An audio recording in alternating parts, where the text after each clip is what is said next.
Hello, everyone. Just to let you know, we'll start the presentation in about 1 minute. Thank you so much for joining us.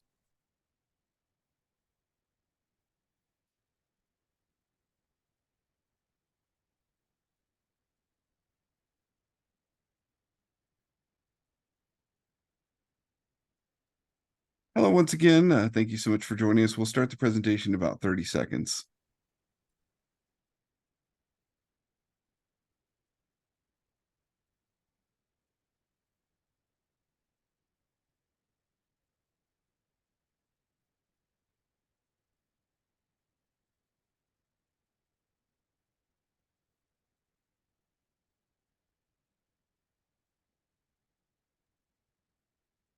Hello, everyone, and welcome to today's Safety and Health Magazine webcast, Safety 101, Understanding the Basics of Building a Successful Safety Program, sponsored by J.J. Keller.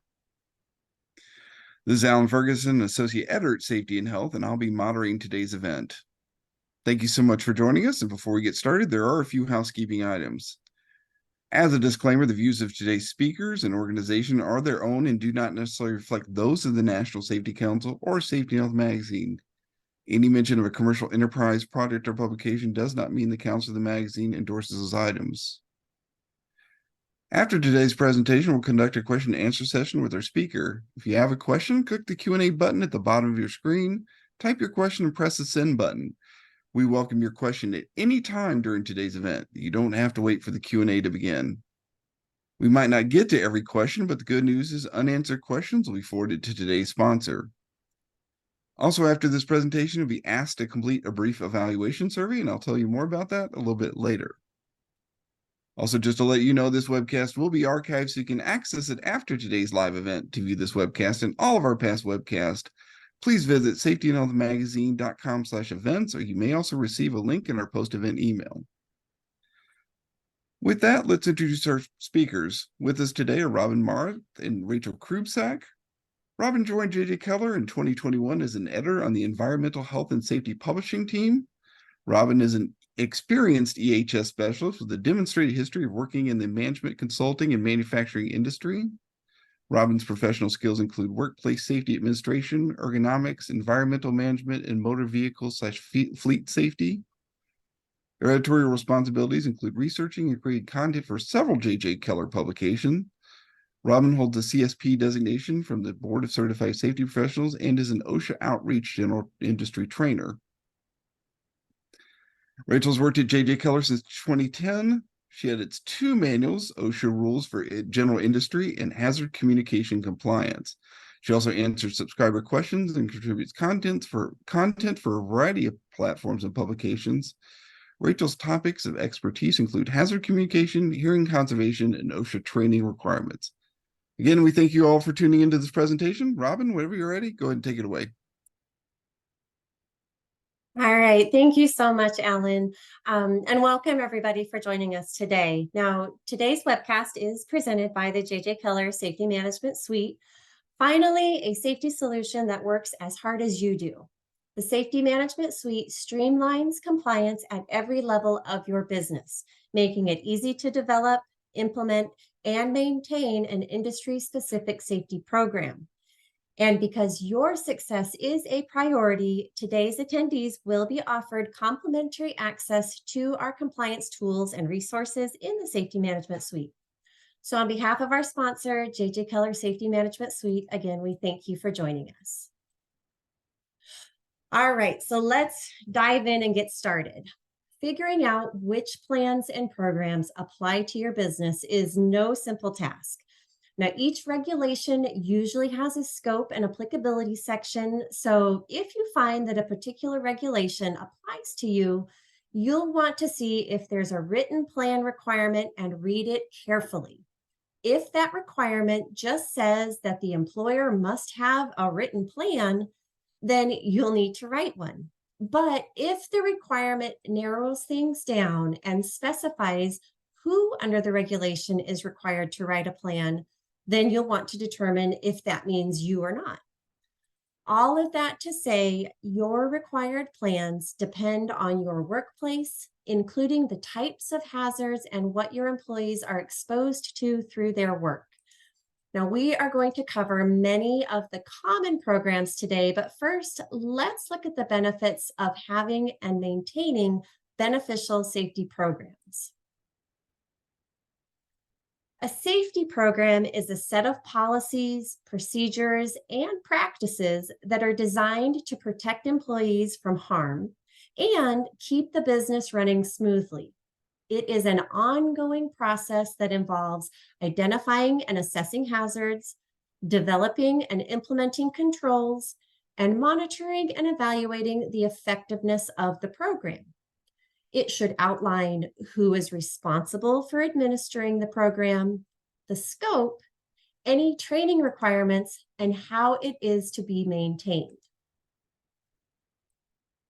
Safety programs or plans are not just requirements, but helpful tools for employers to run their business safely and effectively. While the purpose of written safety plans varies from employer to employer, these plans can provide many benefits. Essentially, written plans, whether required or not, written plans are the cornerstone of a complete safety and health program. A plan defines and directs your safety and health efforts and provides your establishment or enterprise and its employees with safety and health goals and expectations, rules and standard procedures, and defined roles and responsibilities. It's your evidence of management concern for and employee involvement with safety and health. Now, having effective written plans in place will help keep your company in compliance and is needed for effective training.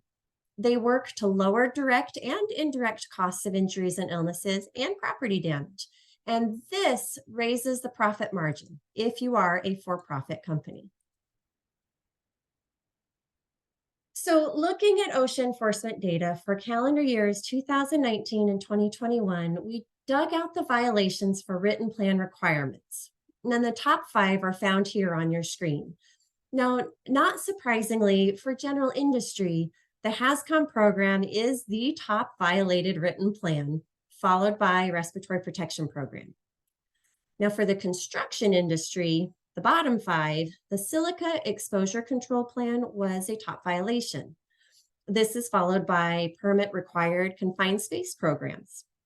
Now, note that some of the tallies for HAZCOM and the respiratory protection programs include violations from the construction industry. And get this, some violations of written plans are considered not other than serious, but serious. That means a penalty can reach $15,625. If you have more than one violation, that dollar amount can multiply.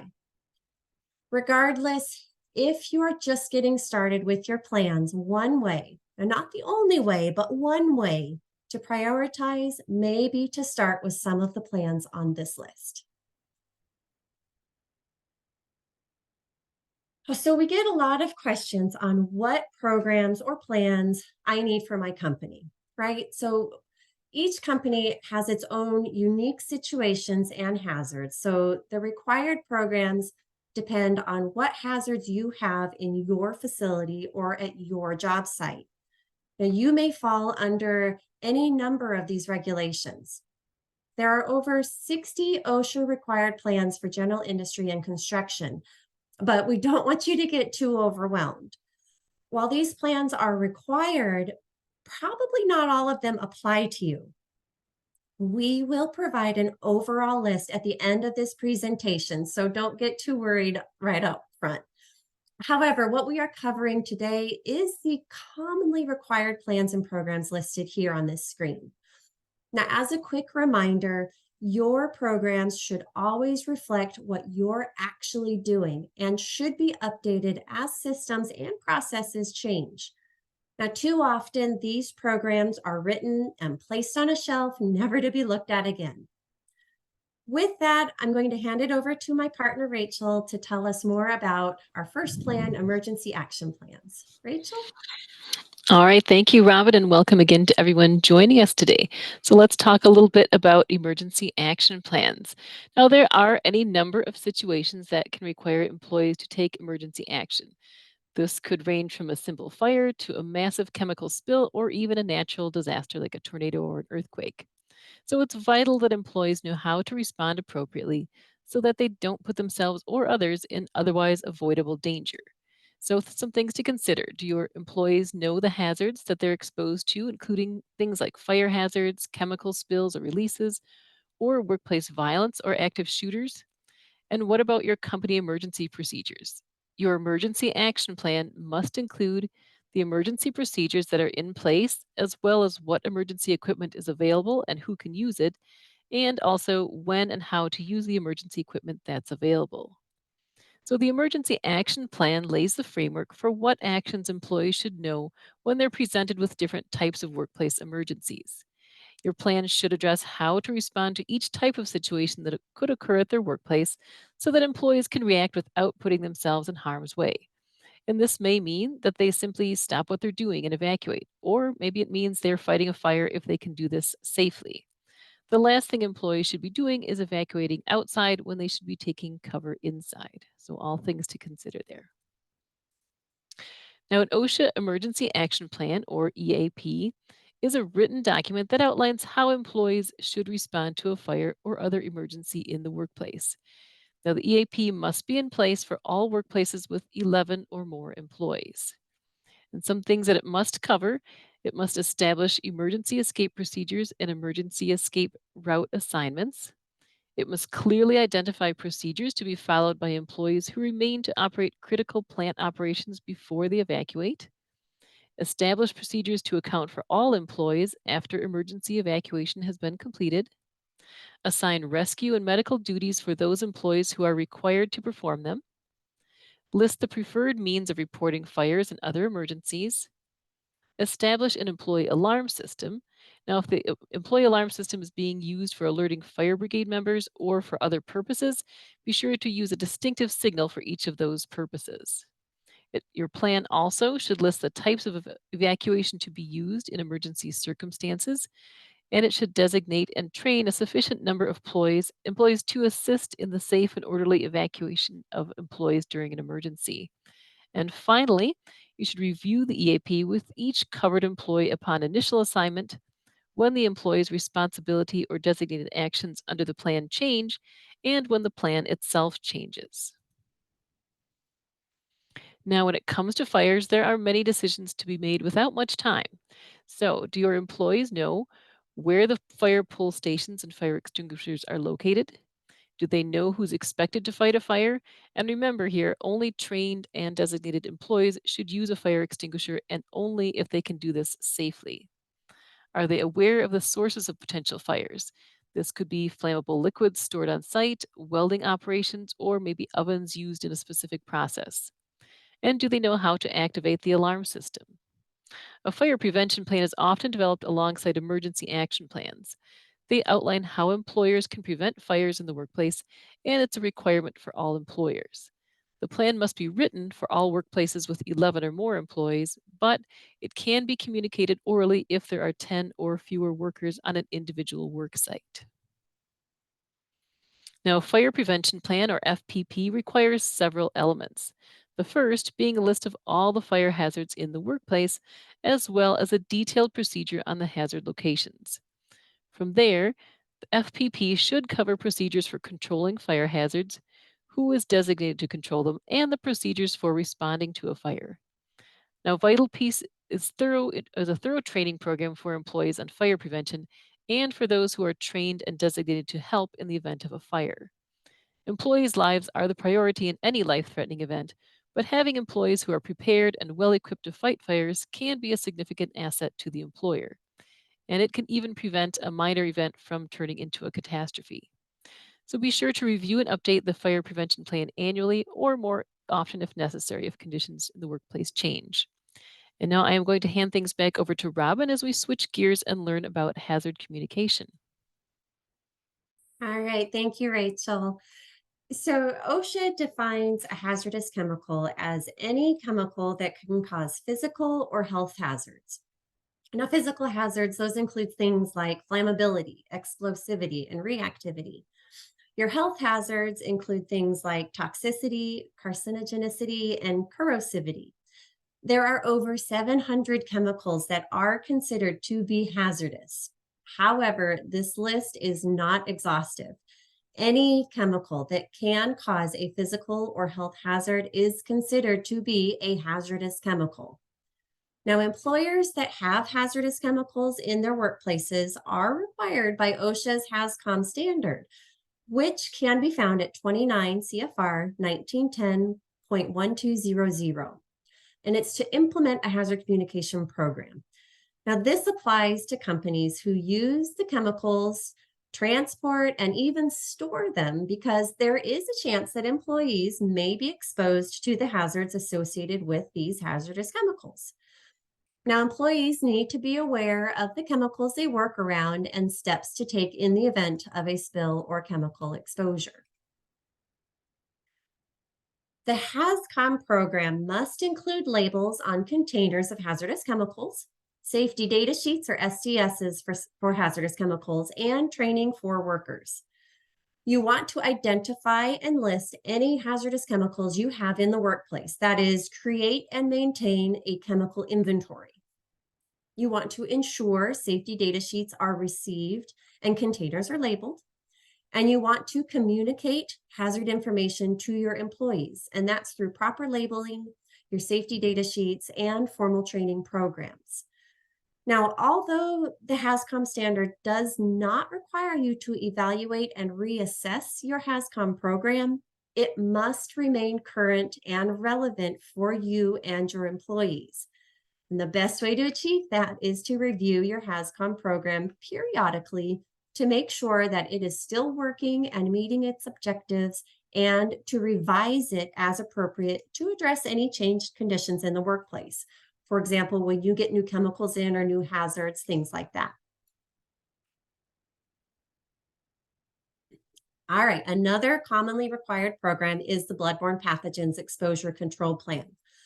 Now, diseases such as HIV and hepatitis can be transmitted from person to person contact or even from cleanup operations. Now, this puts employees at occupational risk for a bloodborne pathogen exposure. Now, OSHA defines occupational exposure to a bloodborne pathogen as reasonably anticipated skin, eye, mucous membrane, or parenteral contact with blood or other potentially infectious materials that may result from the performance of an employee's duties. Now, this also includes potentially contaminated materials such as sharps and cleanup after an injury. Employees who would be captured under the bloodborne pathogen plan would include people like your first aid team, healthcare workers, or other employees who may be exposed to blood or other potentially infectious material through their work functions. If you've got a reasonably anticipated exposure, you've got a bloodborne pathogen risk for employees. If there is a bloodborne pathogen exposure risk, then the employer must prepare an exposure control plan. Now, this plan contains a list of job classifications in which all workers that have occupational exposure, and a list of job classifications in which some workers have occupational exposure, along with a list of the tasks and procedures performed by those workers that result in their exposure. Now, a bloodborne pathogen program should include tools to identify and use engineering controls, as well as work practice controls, provide personal protective equipment or PPE, and make available the hepatitis B vaccination within 10 days of initial assignment to a role with occupational exposure, and outline post-exposure control steps. And lastly, provide information and training to your workers. Now, with that, Rachel, do you want to talk about controlling hazardous energy next? All right, that sounds good. Thank you, Robin. So many accidents occur when an employee is servicing equipment. Unexpectedly, the equipment starts, then the gears of the machine catch and they pull the employee's arm into them. Another example is a worker cleaning a process tank. Someone opens the hot water valve to the tank and the hot water scalds the worker. Can these injuries be avoided? Absolutely, they certainly can. When servicing or performing maintenance on equipment or machinery, employers must be sure that the equipment cannot unexpectedly start up or release stored energy. Some types of energy sources include electrical, mechanical, hydraulic, pneumatic, chemical, thermal, and kinetic. And remember that your facility may have more than one type of energy source. Now, the lockout tagout standard doesn't explicitly require a lockout tagout or control of hazardous energy program, but it does have a list of individual employer requirements that make up a program. Plus, every OSHA compliance officer I've met has requested it at each inspection. Now, the first step in developing a lockout tagout program is to identify and evaluate the hazards associated with the equipment that will be serviced or maintained. And once these hazards have been identified and evaluated, procedures need to be developed for controlling those hazards. The procedures should include steps for ensuring all employees involved in the lockout tagout process are trained on the procedures and hazards, and enforcing the lockout tagout procedures to make sure they're followed consistently. And this includes conducting regular inspections to determine if procedures are being followed and updated, as well as investigating any incidents or near misses. Moving on to our next topic, respiratory protection. OSHA requires employers to protect employees from respiratory hazards by providing them with the appropriate respiratory protection. Respirators are devices that filter or remove contaminants from the air before being inhaled. And there are many different types of respirators available, and the type of respirator that's required will depend on the specific hazard that employees are exposed to. Now, in any workplace where respirators are necessary to protect the health of the employee, or whenever respirators are required by the employer must establish and implement a written respiratory protection program with worksite specific procedures. So, what information do you need in your respiratory protection program? This includes procedures for selecting respirators for use in the workplace, performing medical evaluations of employees who are required to use them, how to fit test tight fitting respirators, the proper use in routine and reasonably foreseeable emergency situations, and a schedule for cleaning, disinfecting, storing, inspecting, repairing, discarding, and otherwise maintaining respirators. And of course, don't forget the requirements to train employees, which include the types of respiratory hazards to which they're potentially exposed, the proper use of respirators, including putting them on and removing them, limitations on their use, and respirator maintenance. And finally, be sure to update the program as necessary to reflect any changes in the workplace conditions that might affect respirator use. And that is it for respiratory protection. So I will turn it over to Robin now to discuss fall protection program requirements. All right, excellent. Thank you, Rachel. OSHA says, and common sense can validate, that falls can cause serious injuries, including broken bones, head injuries, and even death. In fact, falls are the leading cause of death for construction workers. That's why it's so important to take fall protection seriously. But what about situations in which conventional fall protection may not work? While this isn't a new requirement for construction employers, it is relatively new in the general industry. The fall protection plan requirements for general industry point to the construction standard requirements set forth in 1926.502K, which must conform to the following provisions. The plan is to be prepared by a qualified person. It should be site specific and it must be maintained and up to date. Any changes to the plan should be approved by a qualified person. A copy of the plan must be maintained at the job site. The implementation of the plan must be under the supervision of a competent person. The plan needs to document the reasons why the use of conventional fall protection systems, such as guardrail systems, personal fall arrest systems, or safety net systems, are infeasible or why their use would create a greater hazard. It should include a written discussion of other measures that will be taken to reduce or eliminate the fall hazard.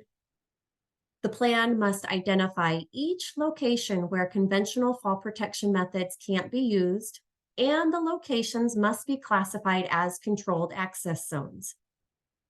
Where no other alternative measure has been implemented, the employer must implement a safety monitoring system. The plan must include a statement that provides the name or other method of identification for each employee who is designated to work in these controlled access zones. And finally, in the event an employee falls or some other related serious incident should occur, the employer must investigate the circumstances of the fall or incident to determine if the fall protection plan needs to be changed, and they must implement those changes.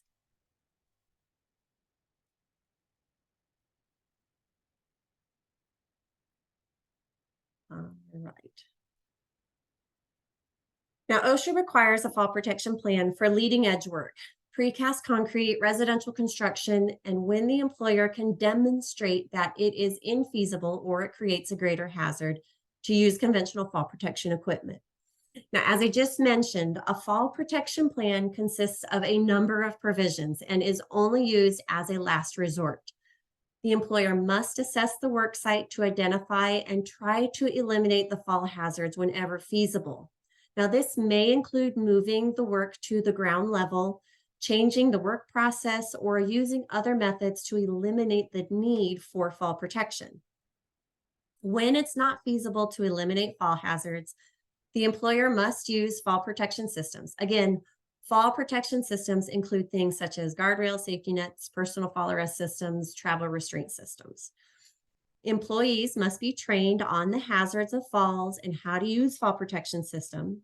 Training must be provided initially and at least annually, and whenever there is a change in the work process or equipment. Fall protection systems must be inspected to ensure that they are in good working condition. Now, these inspections must be conducted according to the regulations. So, for example, prior to each use for personal fall arrest systems or weekly for safety nets. And whenever there's a change in the weather or other conditions, such as a fall incident that could affect the system. Okay, so switching gears again. A required part of a comprehensive safety and health program is the hazard assessment and identification. The reason being is that if hazards aren't identified, then they can't be mitigated properly, right? So one of the root causes of workplace injuries, illnesses, and incidents is the failure to identify or recognize hazards that are present or that could have been otherwise anticipated. Now, employees often complain of not having the right PPE or no PPE at all. As part of a hazard assessment, OSHA does require a PPE assessment, which is a process of identifying and evaluating the hazards in the workplace in order to determine the appropriate PPE that must be used by employees to protect themselves from injury or illness. OSHA's requirement to perform the hazard assessment and select appropriate personal protective equipment is required at 1910.132 Section D as in David. However, the hazard assessment is much more than just selecting PPE, since that is the last line of defense in the hierarchy of controls. The first step in any hazard assessment program is to identify the hazards that exist in the workplace. Now, again, this can be done by conducting a workplace inspection, reviewing incident reports, and simply talking to your employees. Once the hazards have been identified, the next step is to assess the risks associated with each hazard. This involves considering the likelihood of an incident occurring and the severity of the injuries or illnesses that could result. Once the risks have been assessed, the next step is to control them.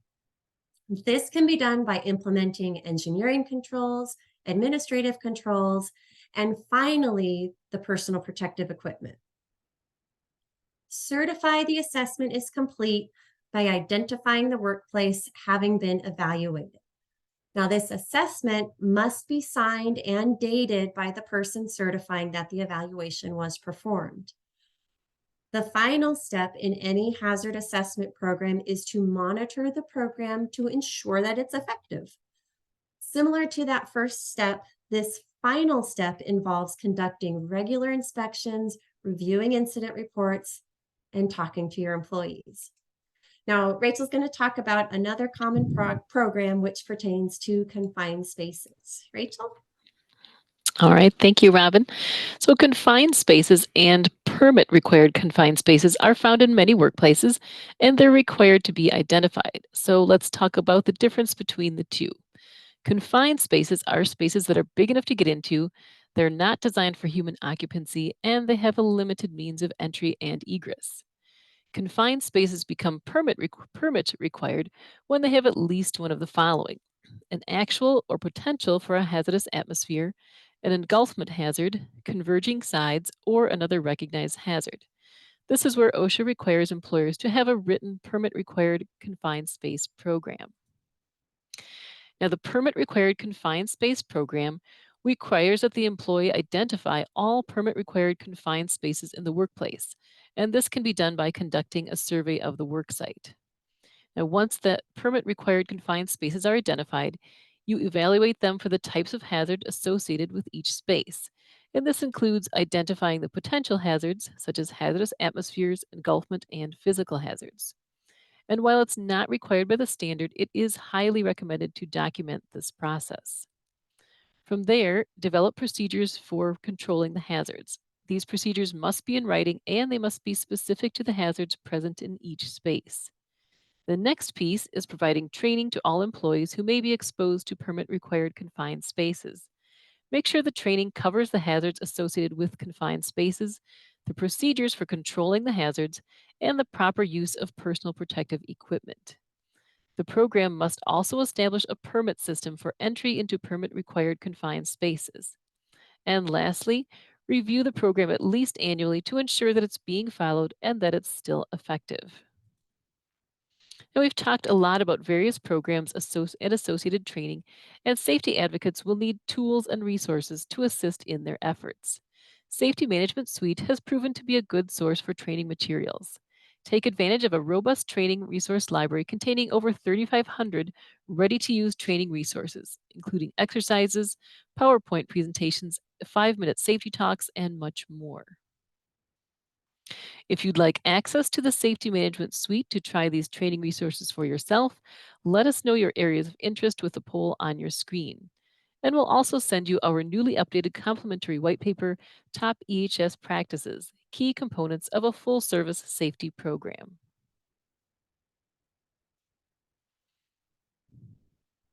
And we'll move on now to hearing conservation. So, one requirement for a program that often sneaks up on employers is the need for a hearing conservation program. The addition of new equipment and spaces can increase workplace noise and push the overall noise beyond that 85 decibel time-weighted average threshold. And you can see some examples of potential noise sources on the slide. Now, once the workplace exceeds the 8-hour time-weighted average of 85 decibels, all exposed employees are subject to a hearing conservation program. This program must include the following elements: noise monitoring. Employers must monitor noise levels in the workplace to identify employees who are exposed to noise at or above the 85 decibel TWA. Hearing protection. Employers must provide employees with hearing protection that's appropriate for the noise levels in the workplace. Hearing conservation training. Employers must train employees on the hazards of noise exposure and the importance of using hearing protection. Audiometric testing. Employers must conduct annual audiometric testing to assess employees' hearing. And record keeping. Employers must keep records of noise monitoring, hearing protection use, hearing conservation training, and audiometric testing. Now let's switch gears here and talk about your written plans in general.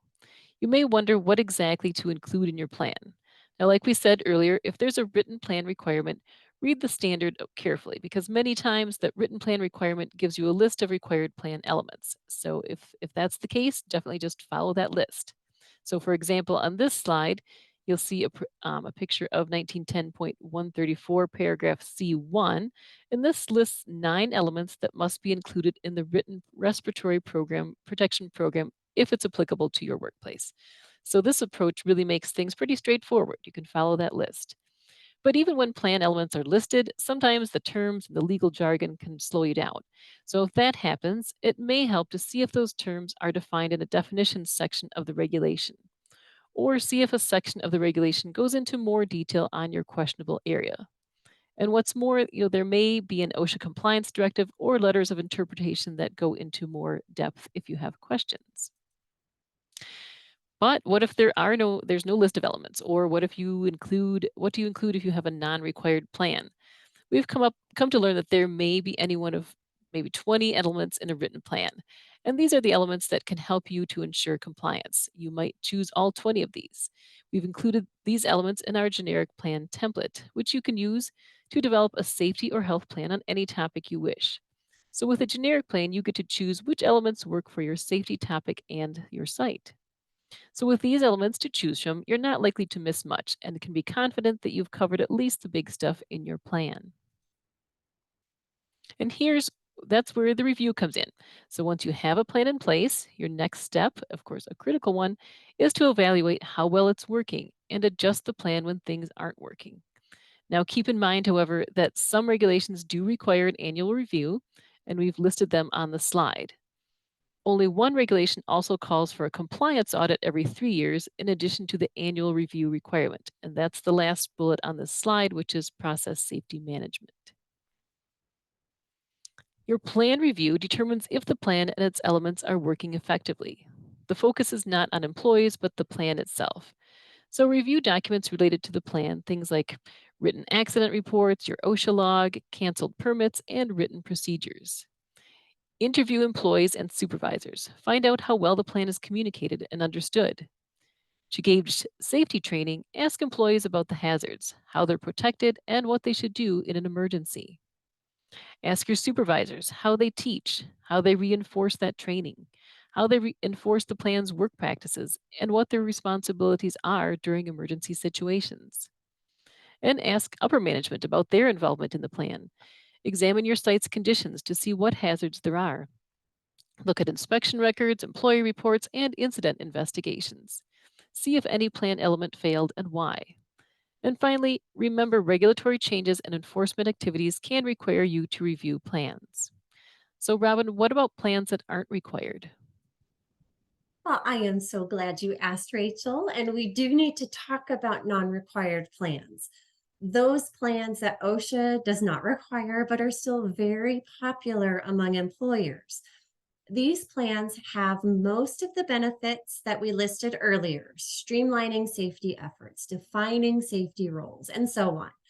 However, we want to give you a few other reasons to write plans, especially if they're not required to be written. First, there's the general duty clause, the one that we all know and love, to the Occupational Safety and Health Act, the law that says you have to keep a workplace that is free from recognized hazards that are causing or are likely to cause death or serious physical harm to employees. With all of the hazards at work, how do you manage to do that? Well, you implement written plans. We put 29 CFR 1926.20 B1 and 2 here on the slide because these paragraphs actually call for accident prevention programs for construction. It says you must initiate and maintain such programs as may be necessary to comply with this part, part 1926. While it's our understanding that these programs are not required to be in writing, OSHA has cited these two paragraphs over 5,600 times in calendar years 2019 to 2021. So it's a good idea to get your programs down in writing.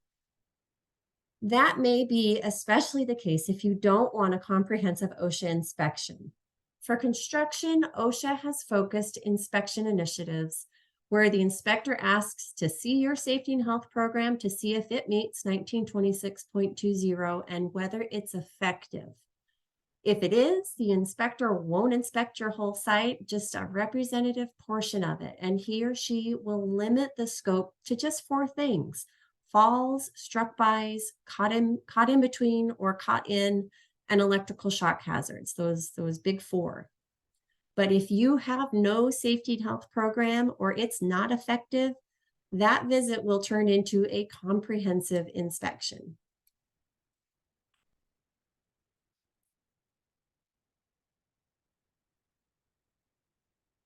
All right, so sorry, I'm getting myself confused here. Okay, so one of the biggest pieces to a successful safety program is training. You can't expect employees to work safely if you haven't told them how to do that or haven't explained the hazards. Each of these plans has a training requirement, but they don't often expand on how it is accomplished. The effort involved in developing and presenting effective training is an investment that will pay you back in the future with fewer injuries, better morale, engaged workers, lower insurance premiums, and a slew of other benefits. Now, OSHA considers effective training to mean that you are providing the necessary information in a manner that the trainee is capable of understanding and retaining. Also, you have to evaluate the training to make sure that the information was received, it was understood, and it was remembered. OSHA clarifies in a letter of interpretation that the use of online training by itself would not be sufficient to satisfy most OSHA training requirements unless that training contains interactive and hands-on components.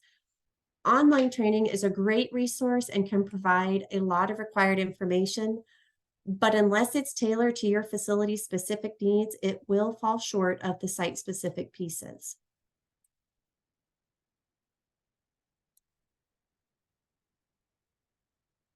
It is so important to keep a record of each employee's training, even if it's not mandated by the regulations. Why? Because training records prove to an OSHA inspector that you've done the training.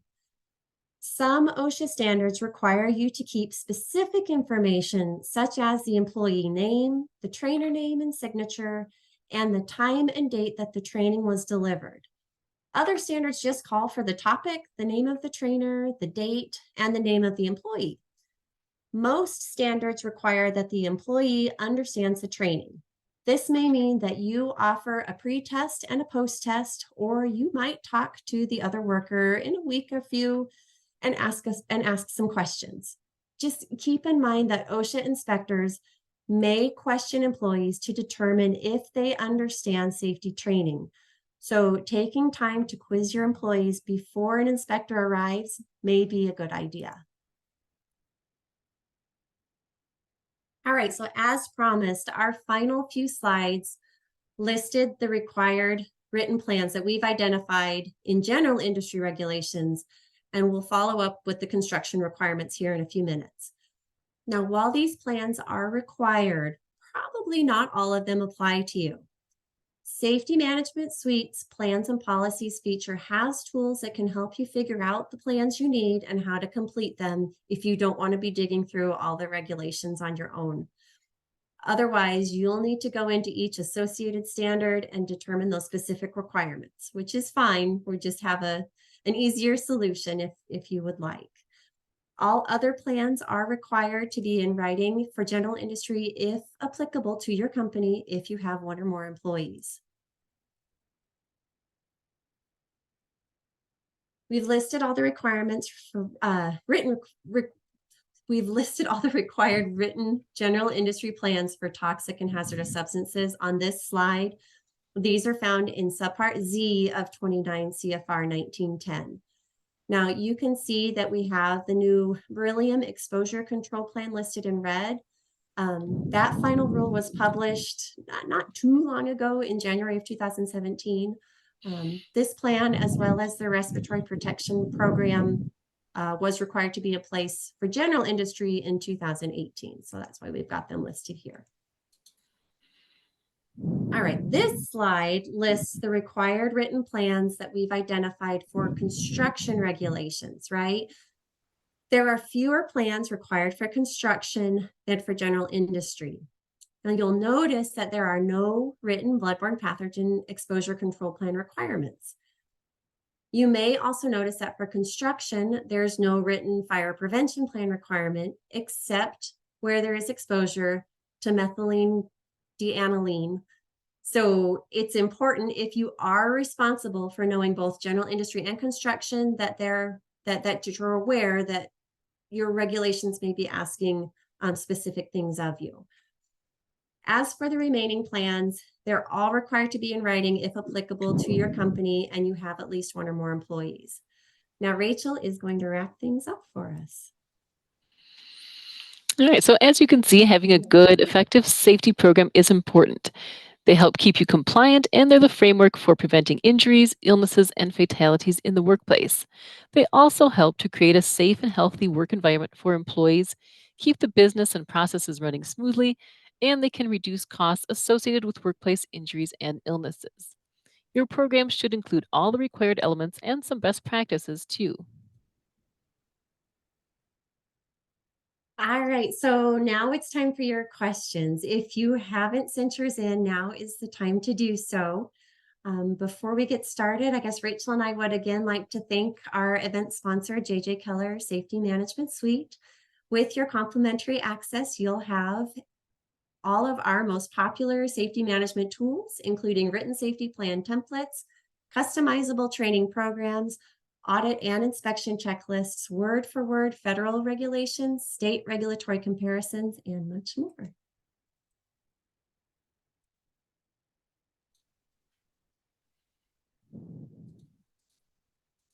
And if you missed the opportunity earlier for complimentary access to Safety Management Suite and you aren't already using it, let us know your interest and how we can help you with the poll on your screen. Along with your complimentary access, we'll email you our popular white paper titled Written Safety Plans, Your Top Questions Answered. All right, so I guess let's move on to some questions. Alan, back to you to take us away. Well, thank you so much to you both for this wonderful presentation. Before we start the Q&A, we want to remind everyone of the evaluation survey we're asking you to complete. The survey will open in a different screen after this webinar. And your input is important because it does help us improve our future webcasts. Now let's get to some questions. I think the first one is for Rachel. Is a safety committee required for all companies? This is not a federal OSHA requirement, but there may be some, if you're in a state plan state, some of them do require that. I don't know that off the top of my head. So if you are in a state plan state, some that come to mind are Minnesota or California, Oregon, Washington. Those are all examples of state plan states. I'm not entirely sure which ones have committee requirements, but they may have, but it is not a federal OSHA requirement. Next question is for Robin. Who can actually provide active shooter training? Yeah, when I saw this question come up, I was kind of excited because I've got a few examples. The regulations don't specifically say, this type of person must provide this type of training, but what I can say in my previous experience, I used to support a large pharmaceutical company here in town, and that they had a gigantic campus, a lot of employees. They had their own fire station, they had their own security, they had off-duty police officers there on campus. When they were preparing for any type of active shooter, tabletop exercises or live exercises, which they never got to that point, but it was a lot of tabletop exercises. They would bring in all levels of management to participate, but they would also have the off-duty officers. They would also have people in our emergency response team that would all be able to be in that same room together to talk about their roles and responsibilities with that type of training. In another position, I worked for a very large manufacturing and warehousing facility here in town. We were in the beginning talks of trying to come up with active shooter training, and upper management was receptive to it, but what people wanted to do to me was very much jumping into the deep end. with this training, which if you've ever been involved in active shooter training, that's a little terrifying if you're bringing in, Nerf guns or red squishy balls or whatever you want to do to try and implement that type of training in your facility. What I would recommend you do is, if you don't have a security detail at your facility, if you don't have people that maintain that security for your facility, I would be in contact with your local police department and work with them to come up with a training program. If you're going to do it on your own, I would not recommend you do the jump in the deep end type of training. I would very much recommend you have tabletop exercises at first and then slowly graduate into full-on in-person training if you feel that it's necessary to get to that level. Sorry, it's kind of long-winded question or answer. No, that was great. Rachel, do all secondary containers need to be labeled? Oh, that is a great question, and it's one that we get quite a bit from people. So the only time you wouldn't have to label a secondary container is if it's in the immediate use. That is the definition in paragraph C of 1910-1200. And immediate use means that the hazardous chemical will be under the control of and used only by the person who transfers it from a labeled container, and only within the work shift in which it's transferred. So if that chemical is poured into a different container, as long as it's only being used by that one person in that one shift, it does not have to be labeled. But if the shift ends and someone else is going to use it, or that original person leaves and that you're just leaving this bottle out, yes, you would definitely have to label that. And you can follow the labeling instructions at 1910.1200, paragraph F talks about labeling of in-house containers. I believe that's F6, has some instructions there for labeling. We got a lockout tagout question for Robin. Are tags required with the locks? So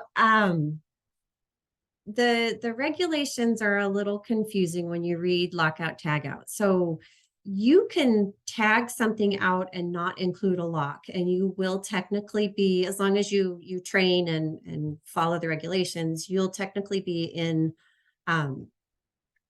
good with what the standard says. You can't have just a lock and no tag. The purpose of lockout tagout is to identify who is in control of that energy source. If you have just a lock and no way to know who that lock belongs to, you have no way of identifying, hey, if I've got an emergency, or if this lock has been on here for X amount of days and we need to, no work's been done on this machine, we need to take this lock off? Who is the person that owns this? That you have to have a way to identify that piece of it. Kind of in conjunction with that question, I see that there's another question that I want to kind of tag on to, is asking if you're needing to tag out a piece of equipment and there's nowhere to put a lock to keep it from energizing, is tag out acceptable? Well, tag out is, like I said, you can just tag out a piece of equipment, but you have to make sure that you've got all your ducks in a row according to the regulations. But what I would encourage folks to do, that if they believe that they can only put a tag on something and not put a physical lock on the piece of equipment, check to see if you can lock that piece of equipment out upstream. So if you've got, if it's an electrical hazard equipment, see if you can lock it out at the breaker box as opposed to on that actual piece of equipment. If it's a pneumatic piece of equipment, see if you can find out where the air hose is connected, upstream from where that equipment is. If you don't have a physical way, if you've got older equipment that doesn't have a specific place where you can put a lock through to lock it out, you can buy, I would work with your PPE supplier, whoever you get your your lockout tagout equipment from rather, and see what kind of devices they have that can go over specific energy sources, and then you physically close up the area where where that energy source is and lock it out that way. So like I said, tag out is acceptable, but it is really, really hard to manage long term. So I would strongly encourage you to lock or to tag and lock your equipment that way. I believe this next question or next set of questions, we got a couple questions on this, are pretty popular when it comes to HAZCOM. So the SDS books and sheets, do we need to include the after hours third-party cleaning team chemicals in the SDS, even if our company employees are not supposed to be using their cleaning items? And this question is for Rachel. Okay. Typically, if the chemicals are stored on your site, you'll have to have an SDS for them in case of any kind of exposure, even if employees aren't using them. If maybe there's a leak or something like that that could expose them to that potentially. Now, it's okay to use the third party's SDS for that, as long as in your written HAZCOM program, you specify that for these particular chemicals, you are going to rely on the third party's SDSs for that, and that employees, if in any case that they would be exposed in some way accidentally, potentially, that they know where to access these, if that is an issue, that they would know how they can get to the third party's SDS, basically. Along the same lines, do household cleaners need to be part of a HAZCOM program and kind of the SDSs available? It's possible that some of them could fall under the consumer exemption at paragraph B6. That really depends on how they're used. So you might have some that fall under the consumer exemption, which means you wouldn't need an SDS for them, and you might have some that don't fall under that, and you would need an SDS. So the determining factor here is how they are used. So if they are used in a duration frequency that's greater than a normal consumer would use them, then OSHA says that you would need an SDS for that. And so it can be kind of tricky because OSHA does leave that up to the employer to determine how it's used, that you have to make that determination. So basically, if it's being used basically as you would use it at home, maybe you're cleaning windows periodically, you might not need an SDS for that then. But if it's someone's job to clean the sinks or clean the bathrooms every day, you're using these cleaners every day, that's definitely more than a typical consumer would use that, and you would need an SDS for that. So you may have some that are exempted and some are not. Another question, does OSHA require a program for lone workers? That's a great question. There's a lot of risks for lone workers, but OSHA doesn't have a specific general industry standard that applies. However, it doesn't mean that there isn't an implicit hazard in certain situations. And OSHA, just remember, they can cite the general duty clause. However, if lone work is necessary, and it is recommended that you have a lone worker policy where you outline what tasks a worker is allowed to do alone, when additional assistance should be utilized, how to report emergencies, and then make sure that you have check-in procedures written, and share that information with those workers so that they are understanding of what is required of them, because lone work is a tricky situation for a lot of folks on how to manage it. Our next question, if we move equipment that was under a hearing conservation program to a new building, do we have to update the program?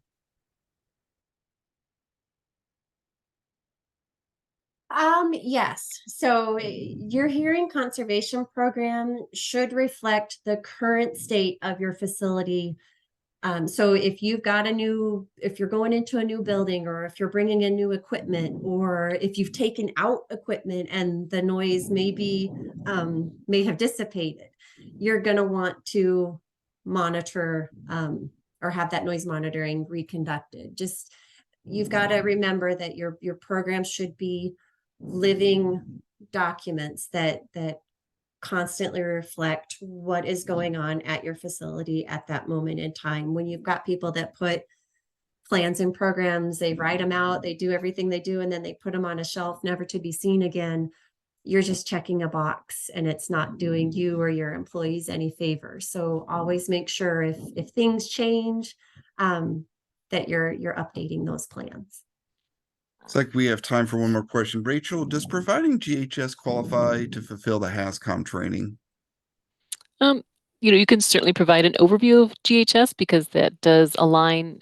Revision 3 of GHS does align with the current HAZCOM standard, but really the HAZCOM training program requirements are under paragraph H of 1910.1200, and you'll need to follow that and make sure you include worksite specific information to, what chemicals are your employees exposed to, how can they protect themselves from those chemicals, where is your written plan, that type of thing. So definitely look at paragraph H of the standard for that kind of the HAZCOM training. Well, unfortunately, we have run out of time today. Thank you so much to our awesome presenters, Robin Marth and Rachel Krupsak, the entire team from our sponsor, JJ Keller, and of course, all of you who joined us today. Take care and have a safe day.